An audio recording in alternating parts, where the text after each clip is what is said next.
Maraming mga fans ang naghahangad na makapaglaro si Remy Martin sa ating national team na Gilas Pilipinas. At hindi nga daw nila ma-imagine kung magsasama si Remy Martin, Jordan Clarkson, Andre Blatz at si Jason Castro na two-time best point guard in Asia.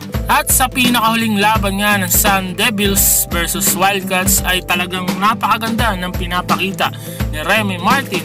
At sa tingin ko nga ay nagpapakitang gilas itong si Remy dahil gusto nga siyang maisama sa ating national team. Hinirang pa nga siyang best player of the game sa laban ng Suns Devils versus Wildcats na nag-average ng 27 points, 8 rebounds at 7 assists. Tinulungan ni Remy talunin ang Wildcats at ito ang kauna-unahang panalo nila sa Tucson since 2010 pa sa score na 72-64. At tinuring nga siyang best player of the game sa laban na yon.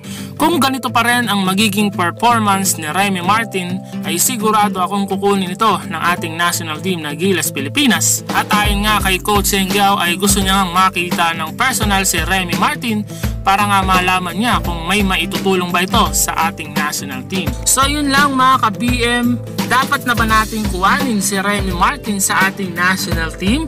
Comment down below mga ka-BM at maraming salamat sa lahat ng mga sumusuporta sa channel na to. The best kayong lahat sa akin. So yun lang mga ka-BM, maraming salamat.